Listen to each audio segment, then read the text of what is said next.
O servidor brasileiro claramente tem um desequilíbrio entre jogadores que procuram partida na rota do meio e jogadores que procuram partida na selva. Mas por que será que existe esse desequilíbrio que acaba se tornando um grande problema?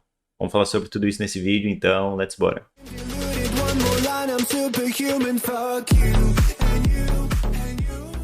E eu imagino que você já deve ter percebido essa diferença tão grande em jogadores que procuram uma partida na rota do meio, às vezes no top e atirador, e a quantidade muito menor de jogadores que procuram partida na selva e também de suporte, mas principalmente na selva. E se você nunca percebeu isso, tenta fazer o teste aí, coloca para você procurar uma partida como selva, ali rota principal, você vai achar uma partida em pouquíssimos segundos. Agora, se você fizer esse mesmo teste na rota do meio, você até pode achar uma partida rápida ou outra, mas a grande maioria dessas partidas vão levar aí pelo menos 1 minuto, 2 minutos para achar, e dependendo do seu elo, até 5, 6 minutos para achar uma partida na rota do meio. Agora, a pergunta é, por que será que acontece isso, né? Quais são os motivos que levam os jogadores a evitarem, a fugir da selva? E é claro, a gente não consegue dizer 100% de todos os motivos, até porque é uma questão muito individual, uma questão muito pessoal, né? Por que você não joga na selva? Talvez você tenha questões que outras pessoas não tenham. Mas eu imagino que existem alguns fatores em comum que a gente consegue destacar aqui. E o primeiro deles não é nem tão relacionado à selva, mas sim com o protagonismo que existe em outras rotas, como a rota do meio.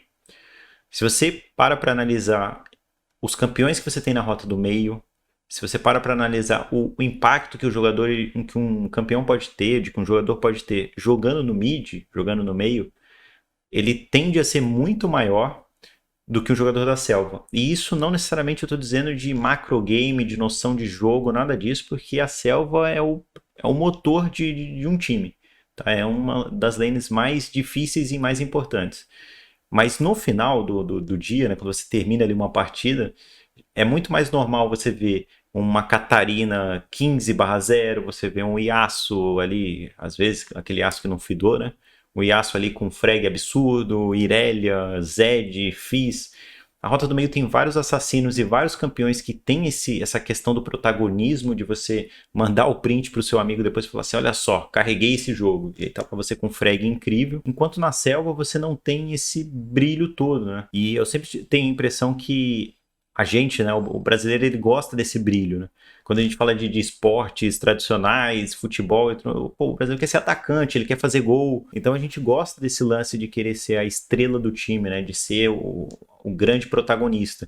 E a Rota do Meio te permite isso. Eu tenho que pedir like no vídeo? Não, ninguém esqueceria de deixar o like. Certo? E esse é só um dos motivos, eu acho que um segundo motivo que é ainda mais forte do que o primeiro, dependendo, né? Dependendo do ponto de vista também, é a questão do chat de texto, né? Do chat do jogo. Eu sei, eu já falei 1000 vezes aí o quanto é desnecessário você ter o chat ativado no seu game, mas eu sei que a maioria, pô, 80, 90% dos jogadores do Wild Rift jogam com o chat ativado. Independente do que eu fale ou não, eu sei que as pessoas vão continuar jogando do mesmo jeito. E o chat de texto ele é extremamente... Primeiro que o chat de texto ele já é um inimigo, né? Ele já é o sexto jogador do time adversário. Né? Quando você usa o chat de texto, você começa 4v6. Porque o seu chat do seu time é mais um inimigo. Né? É mais um ali que está jogando contra vocês. E pro jungle ele é muito mais cruel. Porque, querendo ou não, você acaba tendo muito mais cobrança, muitas vezes sem sentido, mas você acaba tendo muito mais cobrança numa partida. Porque aquele negócio, você tem 3 rotas no jogo ali, rotas de confrontos, né, de duelos contra outros jogadores. Se uma dessas rotas está perdendo, ele já começa a cobrar o jungle. Ah, cadê o jungle? Cadê o jungle? Cadê o jungle? Preciso de ajuda, não me garanto sozinho. Se as 3 rotas estão perdendo, as 3 vão cobrar o jungle. Se o jungle adversário aparece na lane de um desses jogadores, então acabou, né? Que aí é a hora que ele já começa a falar, o jungle adversário vem aqui, você não vem. Então o jogador da selva ele pode ser alvo de 3 rotas ao mesmo tempo. Se por algum motivo ele não consegue fazer os objetivos do jogo, as pessoas também começam a culpar o jungle. Então é muito fácil de um jogador na partida se tornar o alvo dos outros 4, mesmo sem ele estar jogando mal, mesmo sem ele ter feito grandes besteiras. Isso é um fator que desanima muita gente, eu tenho certeza. Porque às vezes você começa, você fala, pô, quero aprender a jogar na selva e tudo mais, e aí você entra numa partida e começa a lidar com esse tipo de coisa, com todo mundo ali te cobrando, e muita gente passando dos limites, muita gente xingando, a pessoa para de jogar na selva e fala, não, deixa eu ficar no meu mid aqui de boa, deixa eu ficar no meu top de boa aqui, porque a cobrança vai ser muito menor. Se eu não fidar, eu não vou ser cobrado. É mais ou menos assim que funciona a lógica, né? Se você não fida numa rota, você não é cobrado. Agora, se o Selva não faz tudo no jogo, né? Se ele não simplesmente ganka todo mundo, faz todos os objetivos, faz o mundo inteiro girar, ele é cobrado por todo mundo. Então, eu acho que esse tipo de relação diminui também a vontade das pessoas jogarem na selva. E um outro motivo, talvez não o último, mas um outro motivo que eu destacaria, é que a selva é uma lane muito complexa. Ela não é nem uma lane, né? Ela não chega nem a ser uma rota, é mais uma região do mapa. Mas ela é uma posição muito complexa, muito mais do que parece, e muita gente se surpreende quando começa a jogar lá. Porque a selva, ela não é só. Quando você começa, você é um jogador novo, te falam assim, ó, vai jogar na selva. Aí você pergunta, pô, o que eu tenho que fazer para jogar na selva? Ah, é tranquilo, você mata os bichinhos ali da selva. Se você tiver chance de gankar alguém, se você vê alguém avançado, você ganka. E quando tiver dragão e arauto, você tenta fazer para garantir o objetivo pro seu time. Ponto. Esse é o conceito básico que todo mundo aprende. Só que ela vai muito além disso, né? O jogador da selva, ele muitas vezes ele precisa ajudar outras rotas, mesmo sem ter condições ou com pessoas do time ali que estão jogando de forma totalmente errada, ele tem que achar um jeito de tentar consertar isso, o que é muito difícil. Ele pode ser completamente invadido o jogo inteiro, e isso diminui muito o que ele pode fazer no mapa. Se você não tem um time que vai te ajudar nos invades, fica muito difícil, porque você vai perder todos os campos da selva, o time vai cagar para você e você não vai conseguir fazer nada. E aí depois, quando as coisas desandarem, a culpa vai ser do jungle, porque ele tá fraco no game. Se para você fazer um objetivo sozinho, isso é quase que uma lenda. Você vai conseguir fazer em alguns momentos, mas você precisa de algumas condições para iniciar um objetivo ou para dar uma call para o seu time.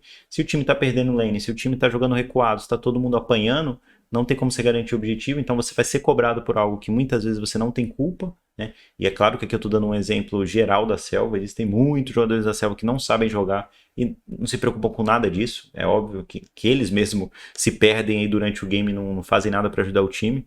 Mas isso acontece muitas vezes, do jungle não ter o que fazer, o time inteiro tá apanhando e ele é cobrado ali por coisas que ele não conseguiria fazer sozinho. Chega um certo momento do jogo que o Selva tem mais dificuldade de saber o que ele vai fazer, porque geralmente esse momento acontece ali depois que vocês fizeram o dragão, fizeram o arauto, conseguiram levar a primeira linha de torres 1, né? De T1 ali de cada rota. E o jogador da Selva fala, e agora? O que eu faço? Pô, levamos T1, eu não consigo chegar lá na T2 por enquanto, não tem nenhum objetivo no mapa, o que eu vou fazer? E aí o jogador da selva criou, na cabeça dele, ele cria meio que um hábito de, vou ficar na selva farmando. E aí é onde que o jogo começa a girar, as coisas começam a acontecer, as lutas começam a acontecer em regiões do mapa e o jogador da selva tá farmando. Nessa hora é onde tudo desanda. E ele fica perdido, ele não sabe exatamente onde ele tem que estar, o que ele tem que fazer, se é hora dele farmar na selva, se é hora dele rodar com o time, mas que lugar que ele vai rodar? Com aquele cara que está sozinho numa ponta, com uma galera do time que está no mid, ou com o outro que está dando um invade maluco na selva do time adversário? Então, é uma lane muito complexa que você tem que ter uma boa noção de jogo se você quiser jogar bem. Não é só ficar batendo em monstro e fazer objetivo que você vai ser um bom selva, muito pelo contrário, isso é só o começo, o básico do básico e olhe lá. Então, é uma lane muito complexa que muita gente não sabe o que fazer, às vezes não consegue encontrar uma informação correta, não entende ali o que ela vai fazer em alguns momentos, e isso também ajuda ela a desanimar um pouquinho de jogar na selva. Agora, quais problemas que isso gera para o jogo, né? E são vários problemas. Eu consigo pensar em três, assim, principais, mas com certeza tem outros. O primeiro deles, que está até um pouco ligado com o segundo, mas o primeiro deles é a questão da fila. Né? Se você não joga na selva, se você joga no mid, se você joga no top e às vezes de atirador, você vai sempre ter um tempo de fila muito maior. Então você vai ter que ficar um bom tempo ali esperando para achar uma partida, e isso não é saudável para ninguém. Né? Se você tem muitas horas por dia, até um pouco menos pior, mas para pessoas que têm menos tempo para jogar, ficar muito tempo numa fila, ficar 5, 6 minutos no mid esperando para achar uma partida, para talvez com 5 minutos da surrender, é surreal. Então, esse já é um primeiro problema, o tempo de fila, por conta dessa quantidade muito desequilibrada de jogadores. Então você tem isso aqui procurando fila no mid e isso aqui procurando fila como selva. A Riot não consegue encaixar, não consegue fazer lobbies o suficientes para suprir essa ausência de jogadores da selva. Então ela tem que te deixar esperando aqui muito tempo. E aí quando ela te deixa muito tempo esperando, gera o segundo problema, que é a questão do matchmaking. Porque ela desloca esses jogadores daqui, esses jogadores do mid, esses jogadores do top, às vezes atiradores para vir para a selva, para vir como suporte, Muitas vezes são pessoas que não querem jogar nessa rota, que não sabem jogar nessa rota, que também não têm o mínimo de vontade de aprender. E aí você tem uma partida que teoricamente poderia ser mais equilibrada, acaba não sendo, porque você teve que fazer esse tipo de deslocamento de jogadores, porque simplesmente eles iam ficar aqui minutos e minutos e minutos esperando partida e não ia ter selva aqui para completar. Não ia chegar selva para completar esse pulo todo. Então isso gera um problema muito grande também no matchmaking. E assim, é claro que o matchmaking da Riot tá com problemas, eu acho que isso não é novidade para ninguém, a gente sabe o quanto ele tá estranhíssimo nos últimos tempos, mas o fato de ter muitos jogadores em algumas rotas e pouco em outras faz com que esse problema do matchmaking seja ainda maior, por conta disso que eu falei, de você ter que montar partidas com pessoas em rotas que elas não sabem jogar. E isso é problemático demais. E por fim tem uma questão de competitiva também, né? Aí é uma questão que eu sei que não interessa muita gente, mas eu sei que muita gente gosta de acompanhar o cenário competitivo.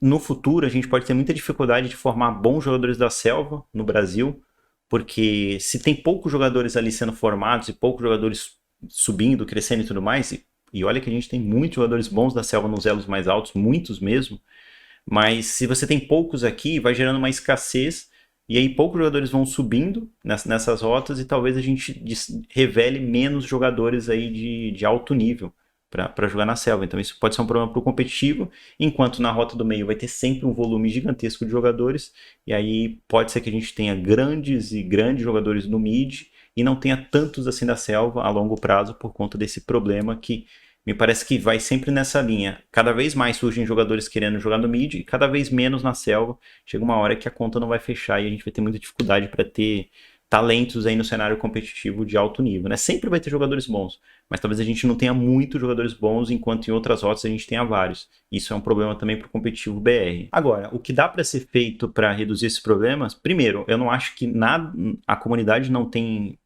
Por mais que seja uma questão de decisão das pessoas individual, aqui é um problema que só a Riot pode resolver, tá? Não tem como a comunidade se juntar ou fazer algo do tipo. Aqui é uma questão Riot que ela tem várias pequenas formas de incentivar e mudar a visão de algumas pessoas para tentar fazer com que elas joguem mais em outras rotas aí que tem menos gente jogando. O primeiro seria uma espécie de incentivo de pontos, principalmente alguns horários do dia que a Riot tem esses números, obviamente, que você tem esse desequilíbrio muito grande, ela poderia, de repente, te entregar mais pontos quando você ganha e perder menos pontos quando você perde, ou algum esquema relacionado à bravura, Doritos, caso você esteja abaixo do Esmeralda, não sei, teria que pensar em algo do tipo, para jogadores que coloquem selva como rota primária.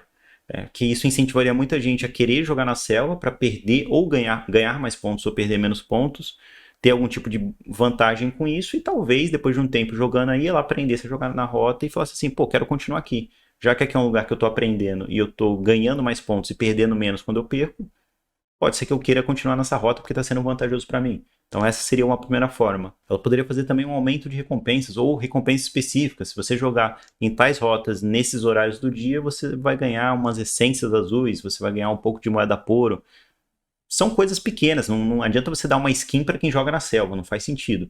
Mas se você dá algumas recompensas ali pequenas dentro do jogo, pode ser que a pessoa que já está esperando um tempo na fila muito grande, ela já está meio de saco cheio, ela fala, quer saber?